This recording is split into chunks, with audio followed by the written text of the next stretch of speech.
ಪ್ರಕೃತಿ ನಮಗೆ ಬಹಳಷ್ಟನ್ನು ನೀಡಿದೆ. ಸ್ವಚ್ಛ ನದಿಗಳು, ತೆರೆದ ಆಕಾಶ, ಪ್ರತಿಯೊಂದು ಎಲೆ ಮತ್ತು ಅಲೆಗಳಲ್ಲಿನ ಜೀವನದ ಹೃದಯ ಬಡಿತವಿದೆ. ಮತ್ತೆ ಮಾನವರು ತಯಾರಿಸಿದರು ಒಂದು ವಸ್ತು, ಪ್ಲಾಸ್ಟಿಕ್.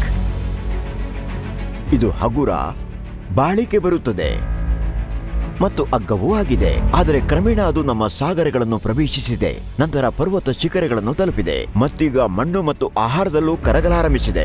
ಅನುಕೂಲಕ್ಕಾಗಿ ಒಂದು ಕಾಲದಲ್ಲಿ ಮಾಡಲಾಗುತ್ತಿದ್ದದ್ದು ಈಗ ನಿಧಾನವಾಗಿ ದೊಡ್ಡ ಸವಾಲಾಗಿದೆ. ಈ ವಿಶ್ವ ಪರಿಸರ ದಿನ 2025ರಂದು ಭಾರತ ಒಗ್ಗಟ್ಟಿನಿಂದ ನಿಂತಿದೆ. ನಾವೆಲ್ಲರೂ ಒಂದು ರಾಷ್ಟ್ರ, ಒಂದು ಮಿಷನ್, ಪ್ಲಾಸ್ಟಿಕ್ ಮುಕ್ತವಾಗಬೇಕು ಜೀವನ. ಇದು ನಮ್ಮ ನಿರ್ಧಾರ.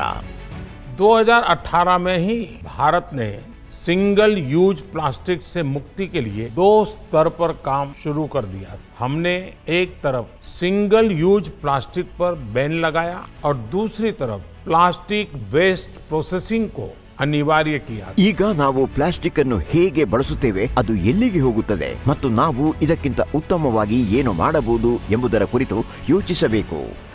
लेकिन व्यक्ति को अपने जीवन में भी एनवायरनमेंट के प्रति सतर्कता से रहना चाहिए और इसलिए हमें एनवायरनमेंट फ्रेंडली लाइफस्टाइल को अपनाना चाहिए। वापस से रिसाइकल, रीयूज इस पर जाना चाहिए।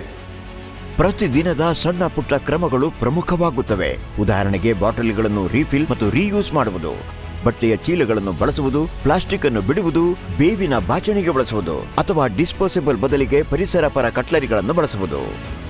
ಈ ಸಣ್ಣ ಪುಟ್ಟ ಅಭ್ಯಾಸಗಳು ನಮ್ಮನ್ನು ಪರಿಸರ ಸ್ನೇಹಿ ಜೀವನ ಶೈಲಿಯತ್ತ ಕರೆದೊಯ್ಯುತ್ತವೆ.